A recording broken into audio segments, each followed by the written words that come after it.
ناظرین، on line مسائل tube channel میں آپ کا استقبال ہے۔ میں آپ کا میزبان مفتی مظفر عالم پورنوی ایک بار پھر نئے سبق کے ساتھ آپ کی خدمت میں حاضر ہوں۔ عبارت ہے وها هنا أبحاث.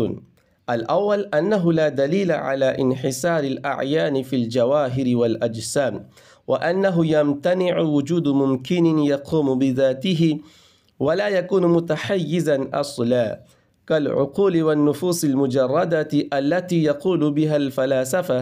والجواب أن المدعى حدوث ما ثبت وجوده من الممكنات وهو الأعيان المتحيزة والأعراض، لأن أدلة وجود المجردات غير تامة على ما بين في المطولات. عبارت کا ترجمہ، اور یہاں چند اعتراضات ہیں۔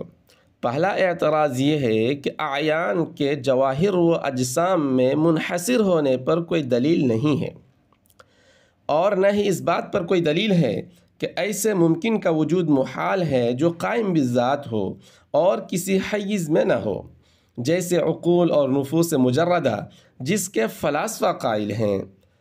تو جواب اس اعتراض کا یہ ہے کہ ہمارا دعویٰ ان ممکنات کے حادث ہونے کا ہے جو ثابت ہیں، اور وہ اعیان متحیزہ ہیں اور اعراض ہیں۔ مجردات کے وجود کے دلائل تام نہیں ہیں، جیسا کہ بڑی کتابوں میں بیان کیا گیا ہے۔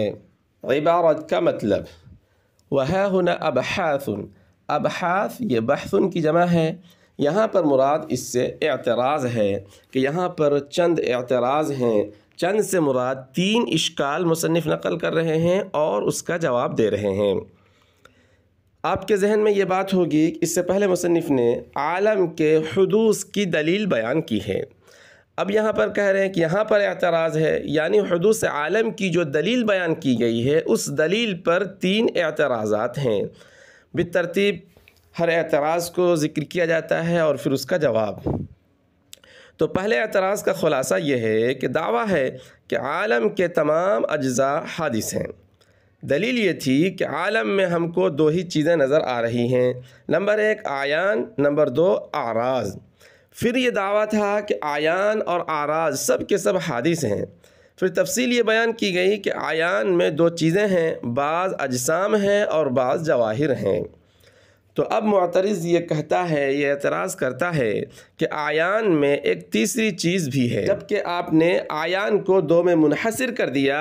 میں کہتا ہوں کہ اعیان میں ایک تیسری چیز ہے جس کو مجرد عن المادہ کہتے ہیں، جس کو مجردات کہتے ہیں۔ مثال کے طور پر عقول عشرہ ہے، نفوس مجردہ ہے، روح وغیرہ ہیں۔ اس لیے تمام عالم کے حدوث کا دعویٰ اس وقت صحیح ہوگا جب کہ آپ یہ بھی ثابت کر دیں کہ جو چیزیں مجرد عن المادہ ہیں وہ بھی حادث ہیں۔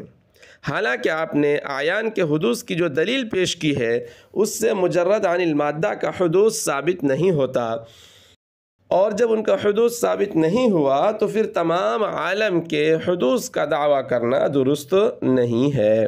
جواب اس اعتراض کا یہ ہے کہ ہمارا مقصد فقط ان چیزوں کے حدوث کو ثابت کرنا ہے جس کا وجود متفقہ طور پر ثابت ہے، یعنی جس کو ہم بھی مانتے ہیں، فلاسفہ بھی مانتے ہیں، اور جن کے وجود پر تمام عقلاء کا اتفاق ہے۔ وہ صرف اعیان متحیزہ اور اعراض ہیں۔ جن چیزوں کے وجود پر تمام عقلاء کا اتفاق ہے وہ صرف اعیان متحیزہ اور اعراض ہیں۔ اس لیے کہ فلاسفہ نے اعیان غیر متحیزہ یعنی عقول عشرہ اور نفوس مجردہ اور روح کے مجرد عن المادہ ہونے کی جو دلیل بیان کی ہے وہ مکمل نہیں ہے۔ روح ہمارے نزدیک مجرد عن المادہ نہیں ہے بلکہ وہ ایک جسم لطیف ہے۔ تو جب ان چیزوں کے وجود کے دلائل ناقص ہیں اور اسلامی قواعد کے خلاف ہیں تو ان کو لے کر اعتراض کرنا کیسے درست ہوگا؟ تو جواب کا خلاصہ یہ ہوا کہ مجردات کے وجود کی جو دلیل فلاسفہ ذکر کرتے ہیں وہ اسلامی نقطۂ نظر کے اعتبار سے درست نہیں ہے، صحیح نہیں ہے، اس لیے ہم مجردات کے وجود کے قائل نہیں ہیں۔ چنانچہ فلاسفہ مجردات کی تقسیم کرتے ہوئے کہتے ہیں کہ مجردات کی 3 قسمیں ہیں، عقول، نفوس اور نفوس فلکیہ۔ تو ہم صرف عقول کے بارے میں ان کی دلیل کا جائزہ لیتے ہیں، اس سے آپ کو اندازہ ہو جائے گا کہ ان کا نظریہ کس طرح اسلامی عقائد کے خلاف ہے۔ اس دلیل کو سمجھنے سے پہلے اس سلسلے میں فلاسفہ کا ایک ضابطہ ہے، اس کو سمجھیں۔ فلاسفہ کے نزدیک اصول ہے کہ الواحد لا يصدر عنہ الا الواحد، کہ واحد سے واحد ہی کا صدور ہوگا، ایک چیز سے ایک ہی چیز کا صدور ہوگا، چند چیزوں کا صدور اس سے نہیں ہو سکتا۔ تو اس نظریے کے اعتبار سے کیا ثابت ہوا کہ اللہ تبارک تعالیٰ نے صرف عقل اول کو پیدا کیا۔ اللہ تبارک تعالیٰ کی ذات واحد ہے، ایک ہے، تو اس نے صرف عقل کو، عقل اول کو پیدا کیا، پھر عقل اول نے عقل ثانی اور فلک نہم کو پیدا کیا، پھر عقل ثانی نے عقل ثالث اور فلک ثامن کو پیدا کیا، پھر عقل ثالث نے عقل رابع اور فلک سابع کو پیدا کیا، یہاں تک کہ عقل تاسع پیدا ہوئی اور اس نے عقل عاشر اور فلک قمر کو پیدا کیا، پھر عقل عاشر نے ساری کائنات پیدا کی۔ یہ ان کا نظریہ ہے۔ دیکھیں آپ یہ نظریہ کتنا خطرناک ہے، جبکہ اسلامی نقطۂ نظر سے اسلامی نظریہ یہ ہے کہ کائنات کی ہر چھوٹی بڑی چیز کا خالق اللہ تبارک تعالیٰ کی ذات ہے، کائنات کے ذرے ذرے کا پیدا کرنے والا اللہ تبارک تعالیٰ کی ذات ہیں، اور اللہ تبارک تعالیٰ ہی کائنات کے ہر چھوٹے بڑے نظام کو سنبھالے ہوئے ہیں۔ تو اس طرح ان کے جو دلائل ہیں وہ اسلامی نقطۂ نظر کے کیا ہے، خلاف ہے، اس لیے ہم ان دلائل کو نہیں مانتے۔ مصنف نے فلاسفہ کے دلائل ذکر نہیں کیے، بلکہ ان کی دلائل کا حوالہ دیتے ہوئے کہا کہ علی ما بین فی المطولات، یعنی یہ تفصیلات بڑی کتابوں کے اندر موجود ہیں۔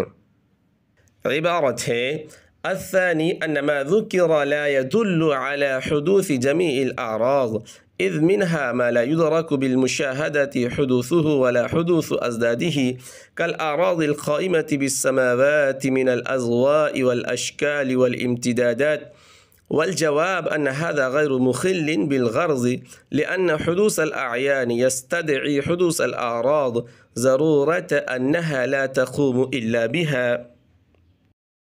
عبارت کا ترجمہ۔ اور دوسرا اعتراض یہ ہے کہ مذکورہ بالا دلیل نہیں دلالت کرتی ہے تمام اعراض کے حدوث پر، اس لیے کہ ان میں سے بعض وہ ہیں جن کے حدوث کو مشاہدہ سے نہیں جانا جاتا، اور نہ ان کی ازداد کے حدوث کو، جیسے وہ اعراض جو آسمانوں کے ساتھ قائم ہیں، یعنی روشنی اور شکلیں اور امتدادات، یعنی آسمان کے طول، عرض، عمق۔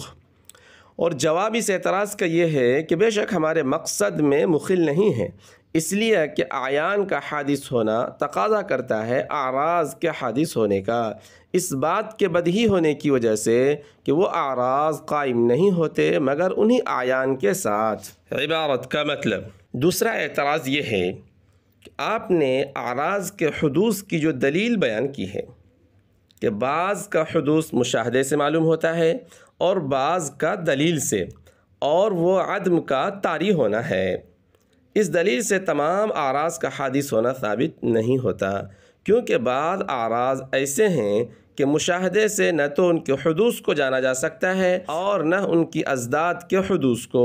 اعتراض یہ ہے کہ آپ کا یہ دعویٰ صحیح نہیں ہے، اس لیے کہ تمام اعراض کا ہمیں علم نہیں ہے۔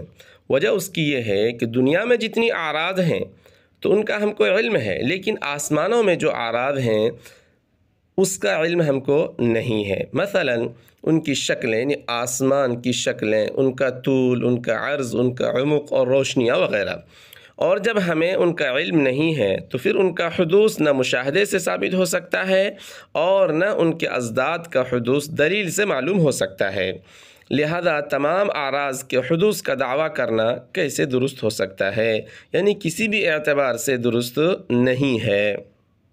اعتراض کا جواب یہ ہے کہ اگر بعض اعراض کا حدوث مشاہدے سے معلوم نہیں ہو سکتا تو یہ ہمارے مقصد میں مخل نہیں ہے، کیونکہ تمام اعیان کا حادث ہونے کو ہم ثابت کر چکے ہیں، تو پس وہ یہ تقاضا کرتا ہے کہ تمام اعراض حادث ہوں، کیونکہ اعراض قائم بالذات نہیں ہوتے بلکہ وہ اعیان کے ساتھ قائم ہوتے ہیں، پس اعیان کا حدوث اعراض کے حدوث کو مستلزم ہوگا۔